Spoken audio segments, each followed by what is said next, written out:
Market પર અત્યારના નજર કરો તો ફ્રેશ વીકની શરૂઆત છે, રિઝલ્ટ સિઝન જે રીતના પેન આઉટ થઈ રહ્યા છે, સપોર્ટ કરી રહ્યા છે, પણ એફઆઈ સપોર્ટ નથી કરી રહ્યા. પાછા આપણે એક લોંગ્સમાં શોર્ટ્સમાં બિલ્ડઅપ થતા જોઈ રહ્યા છે. કઈ રીતના તમે જુઓ છો માર્કેટને અત્યારના? કઈ રીતના આપણે જોવું જોઈએ? શું માર્કેટને તમારા મુજબ શું સતાવી રહ્યું છે અને શું પુશ કરી રહ્યું છે અત્યારના? So good afternoon. Derivative market એ હંમેશા આપણે સતાવી રહ્યું છે. આપણે જનરલી વાતચીત કરતા હોઈએ ઇક્વિટી માર્કેટની, એની પાછળ બેકગ્રાઉન્ડમાં ડેરિવેટિવ માર્કેટ હોય અને ડેરિવેટિવ માર્કેટની આપણે જનરલી ઉલ્લેખ નથી કરતા હોતા. પણ જે એફઆઈ કે એફપીઆઈ ટ્રેડર્સ જે છે એ લોકોને ડેરિવેટિવ માર્કેટ થકી માર્કેટમાં એ લોકો પાર્ટિસિપેટ કરે છે અને આઈ થિંક એ લોકોનો ડોમિનન્સ એ એરિયામાં વધારે રહેશે, કારણ કે ધ અમાઉન્ટ ઓફ મની જે એ લોકો લઈને આવે છે સિસ્ટમમાં એ કદાચ આપણી સાથે મેચ નથી થઈ રહ્યા. They bring in their own capital along with the leverage capital to deploy into derivative market. And as a result of which, એ લોકો derivative માર્કેટના માધ્યમથી I think the cash market, underlying cash market પર significant amount of pressure રહેતું હોય છે, because when they take entry and exit both. So not to complain against derivative market, but I think to find the reason કે કયા કારણસર market move નથી થઈ શકતા. So one of the reason is I think the derivative market always acts as a checks, I think, for the market to go up in the near term.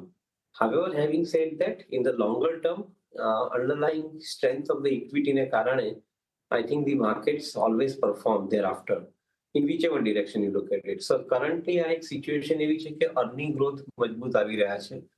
એક situation એવી છે કે inflation under control હોવાને કારણે interest rate પણ કંટ્રોલમાં છે, સેવ cost નીચી છે, પાવર અને લોજિસ્ટિકની કોસ્ટ નીચે છે, material input cost I think overall નીચે આવી રહી છે આઈ થિંક ઇન્ડસ્ટ્રી અંદર, which is a good music to the years.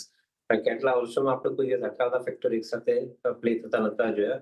So overall corporate સેક્ટરના earnings જે છે એ જે ફર્સ્ટ હાફમાં અને સેકન્ડ ક્વાર્ટરમાં ઇન પર્ટિક્યુલર જે આવ્યા છે એ મારા હિસાબે કદાચ બેઝ ઇફેક્ટ છે. અહીંયા આગળથી કદાચ આવનારા 4 થી 6 ક્વાર્ટરનું જે એક્સ્ટ્રાપોલેશન કરીએ તો this earnings are going to be very smartly looking up. અહીંયાથી આઈ થિંક એક મોટો ગ્રોથ અર્નિંગમાં હોવો જોઈએ.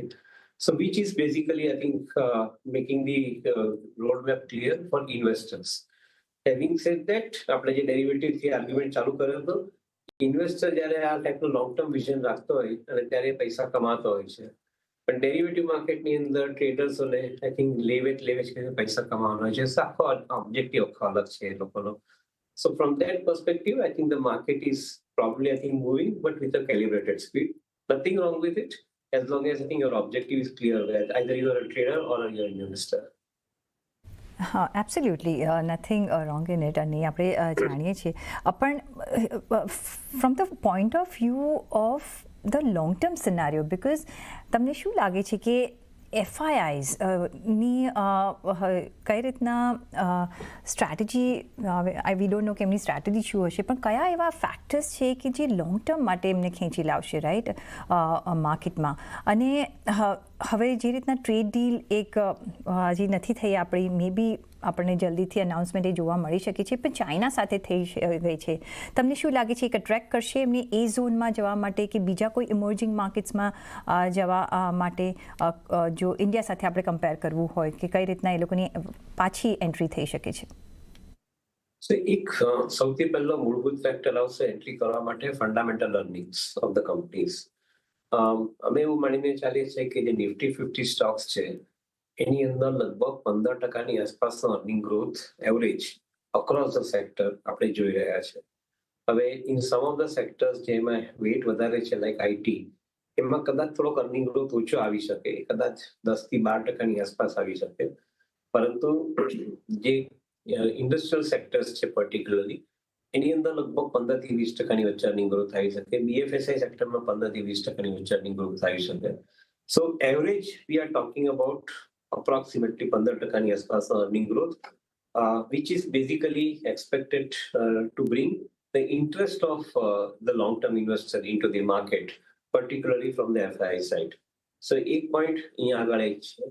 બીજો જે ટેકનિકલ પોઈન્ટ છે જે એ લોકોને માર્કેટમાં પાછા લાવી શકે એના માટેનો એ કરન્સીનો છે. currently the rupee has depreciated against the dollar, not out of rupee's fault or not out of the Indian economy's fault, but largely I think the issues connected with the dollar. કારણ કે American ઇકોનોમીની અંદર લગભગ આ વર્ષે against last years $30.5 trillion GDP ની સામે 26માં એટલે 2025માં અને 2024માં લગભગ આઈ થિંક જીડીપીની size would be somewhere around $32 trillion ની આસપાસ હશે. So frankly speaking, I think with the size of growth that we are experiencing in USA in the GDP, that is possibly keeping the dollar a little bit stronger, and as a result of which the other currencies are weakening. જો ઇન્ડિયાની અંદર I think પૈસા પાછા આવતા જોઈએ આપણે, તો જે દિવસે એફપીઆઈ ને કરન્સીની વેલ્યુ 88 ની ઉપર જે અત્યારે કરંટ ચાલી રહી છે ડોલરની સામે, એ અપ્રિશિએટ થઈને લગભગ 87 ની આસપાસ આવતી દેખાય કે 86 ની આસપાસ આવતી દેખાય, તો કદાચ એ process of bringing money would be much faster. So we are counting on possibilities. I think nothing wrong with the economy. We are just counting on possibilities. कि जो आ possibility થાય તો technically પૈસા ખેંચીને લાવશે because of the currency strengthening. And second thing, the earnings are conducive enough for somebody to come and look at India market, which is a good growth. 15% kind of a growth is not seen in other parts of the world, at least at this point of time. એટલે જ કારણ કે આપણે આટલું બધું earnings આપણે જે જોઈ રહ્યા છે, ઇકોનોમી વાઇઝ આપણે ગ્રો કરી રહ્યા છીએ, પણ એ માર્કેટમાં અને એફઆઈએસ પોઈન્ટ ઓફ વ્યૂ એ રિફ્લેક્ટ નથી થઈ રહ્યું. માર્કેટ્સ ઓફકોર્સ સસ્ટેન થઈ રહ્યા છે બિકોઝ રિટેલ ઇન્વેસ્ટર્સનું ઘણું બધું સતત પાર્ટિસિપેશન રહ્યું છે. પણ તમે જેમ કહ્યું કે આપણે એક બિગ ગ્રોથ અને મે બી આ સેકન્ડ ક્વાર્ટરના જે નંબર્સ છે એક બેઝ બનીને રહેશે અને આગળ જતાં આપણે એક વધારે એક્સપેક્ટ કરી રહ્યા છીએ, રાઈટ? કઈ રીતના તમે કયા વર્ટિકલ્સમાં જોશો? કારણ કે અત્યારના આપણે ઇનિશિયલ જે સ્પાર્ક્સ દેખાઈ રહ્યા છે, ઓફકોર્સ ઓટો સેક્ટરમાં જે રીતના ઓટોના વેચાણના નંબર્સ આપણને આવતા જોવા મળી રહ્યા છે, એફએમસીજી સેક્ટર જ્યાં સારું એવું આપણે ફેસ્ટિવ મોમેન્ટમ જોયું છે, ઇનિશિયલ જે નંબર્સ આપણને આવતા દેખાઈ રહ્યા છે.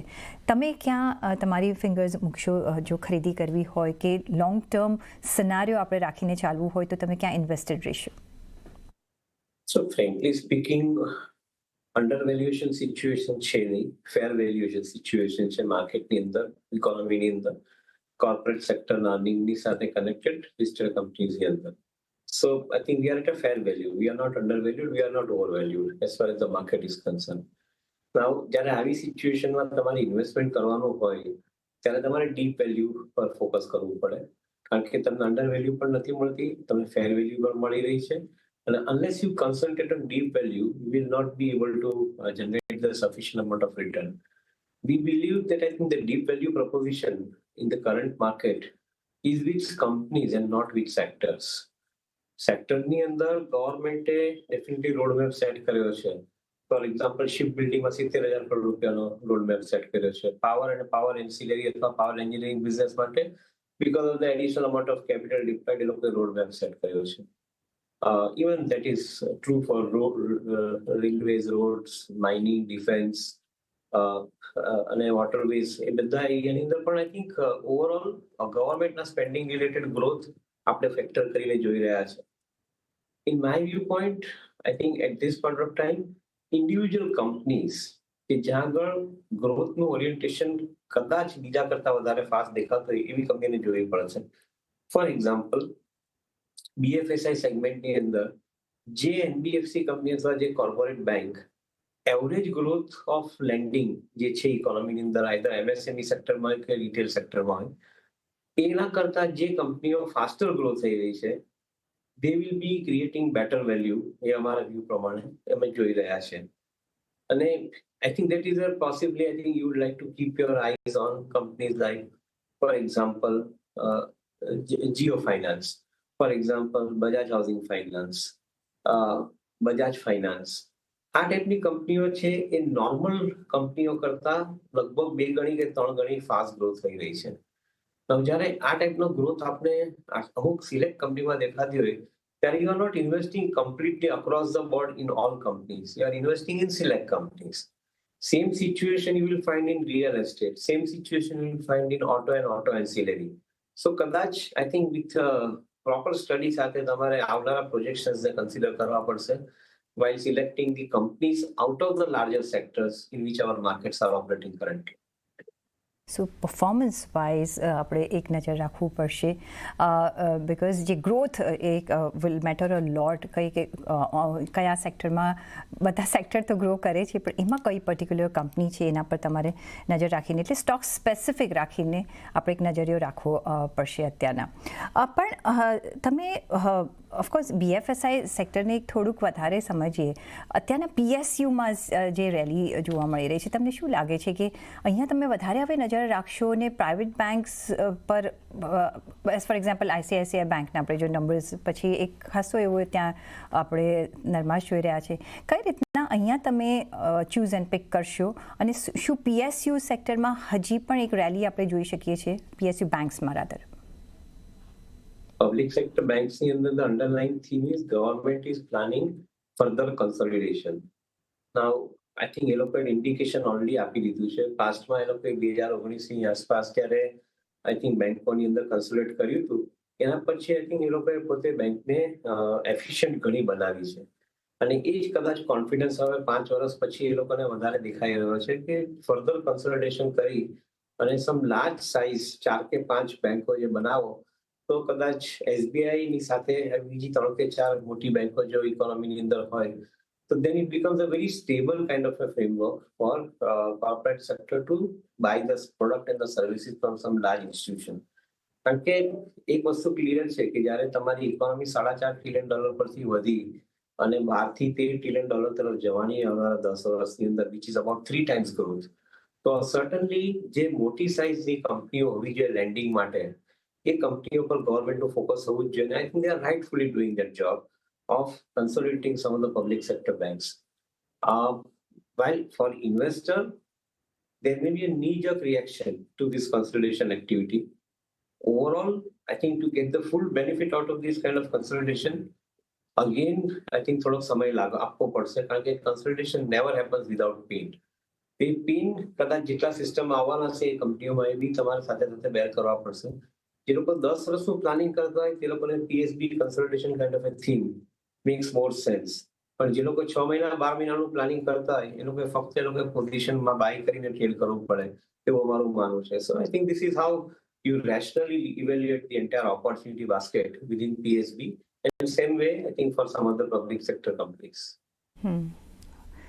એબ્સોલ્યુટલી તો ઓફકોર્સ અહીંયા આપણે ચોઇસ તમને ઘણો મળી રહેશે પણ જે અંડરલાઇંગ મેસેજ છે કે ચૂઝ અને પિક આપણે કરવાનો રહેશે માર્કેટમાં એટલે થોડું વધારે આપણે સ્ટડી સાથે જો માર્કેટમાં એન્ટર કરીશું તો એક આપણને વિન વિન સિચ્યુએશન સાથે આપણે કામકાજ કરી શકીએ છીએ. But on that not